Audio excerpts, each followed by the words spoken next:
Assalamualaikum warahmatullahi wabarakatuh. Perkenalkan, nama saya Muhammad Anwar. Saya dari program studi Ekonomi Syariah angkatan 2021.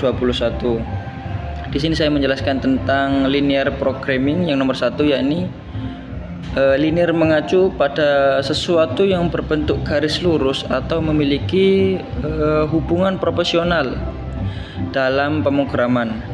Metode grafis digunakan untuk membuat dan menampilkan gambar di layar komputer. Dan juga model pemrograman linear ini adalah metode matematis untuk menemukan solusi optimal dari masalah dengan fungsi tujuan dan kendala linear. Adapun tahapan-tahapan di linear ini adalah tahapan metode grafis dalam pemrograman linear. Pemrograman linear ini meliputi menentukan fungsi tujuan, menyusun dan menggambar kendala, menentukan daerah yang memenuhi kendala, menemukan titik sudut daerah visible, menghitung nilai fungsi tujuan pada titik sudut, menentukan solusi optimal, dan yang terakhir yakni membuat kesimpulan untuk menghindari kendala di masa depan. Untuk pemrograman linear ini adalah suatu metode matematis untuk mengoptimalkan fungsi tujuan linear dengan variabel dan kendala linear.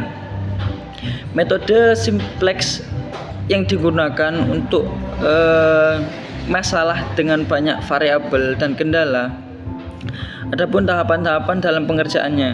Tahapan pengerjaannya ini meliputi formulasi masalah, konversi ke bentuk awal, menyusun tabel simplex awal, identifikasi variabel masuk dan keluar, operasi pivot, iterasi, menentukan solusi optimal, dan yang terakhir yakni evaluasi serta verifikasi. Dan yang pembahasan yang kedua yakni transportation method. Transportation method ini adalah model transportasi bertujuan untuk mengoptimalkan alokasi sumber daya dengan mempertimbangkan biaya. Dan tidak biaya saja, ada pun seperti kapasitas dan permintaan di berbagai lokasi. Jenis-jenis model transportasi meliputi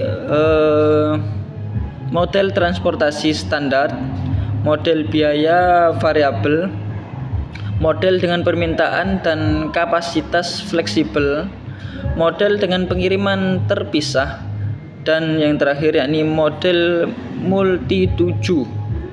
Pembuatan model melibatkan perencanaan awal, pemilihan bahan, terus pembuatan kerangka dan komponen, dan juga perakitan, finishing, dan pengujian. Penerapan model ini mencakup perencanaan rute, manajemen lalu lintas, lalu analisis kebutuhan infrastruktur dan ramalan permintaan, dan juga evaluasi dampak lingkungan dan pengembangan kebijakan.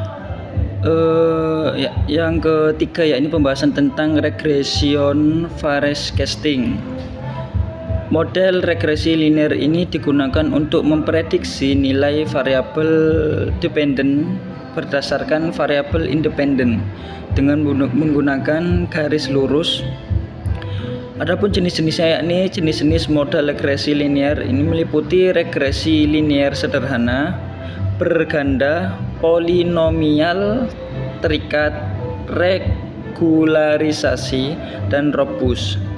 Teknik pembuatannya ini mencakup pengumpulan dan eksplorasi data, pemilihan model, persiapan dan pembagian data, pembangunan, evaluasi, penyesuaian, interpretasi, dan implementasi model. Penerapan regresi linear ini melibatkan prediksi dan peramalan, analisis kausalitas, pengendalian kualitas, perencanaan, pemasaran, keuangan, dan kesehatan. Dan yang keempat ini adalah materi tentang game teori. Heterokim ini adalah cabang matematika dan ekonomi yang menganalisis strategi dan keputusan dalam situasi di mana hasil tindakan seseorang ini bergantung pada tindakan orang lain. Teknik model strategi murni melibatkan analisis ketika pemain memiliki satu strategi tetap tanpa probabilitas. Sedangkan teknik model strategi campuran melibatkan penggunaan probabilitas untuk memiliki strategi.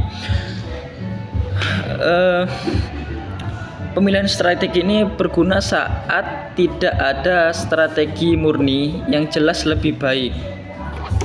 Yang selanjutnya yakni materi yang kelima tentang forecasting location. Forecasting location ini adalah proses memprediksi lokasi yang mana yang paling optimal untuk suatu kegiatan, usaha atau fasilitas berdasarkan berbagai faktor. Jadi banyak faktor yang dipikirkan untuk menentukan lokasi tersebut. Metode volume biasanya ini yang dipakai. Biaya digunakan untuk memilih lokasi yang dapat meminimalkan total biaya operasional berdasarkan volume yang dihasilkan atau dipasarkan.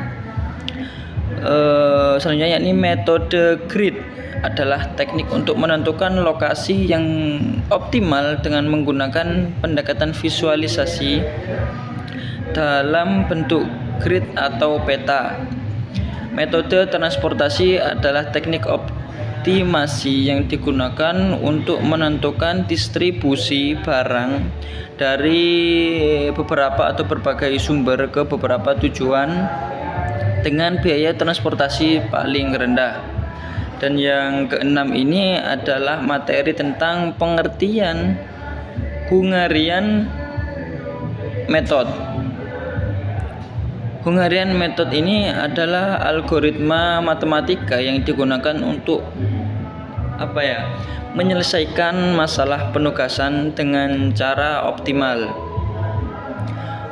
Teknik maksimal adalah metode atau pendekatan yang digunakan untuk mengoptimalkan suatu hasil dengan tujuan mencapai nilai terbesar atau tertinggi dari fungsi objektif tertentu. Dalam konteks operasi dan manajemen ini, teknik ini sering digunakan untuk memaksimalkan keuntungan, dan teknik ini meminimalisasi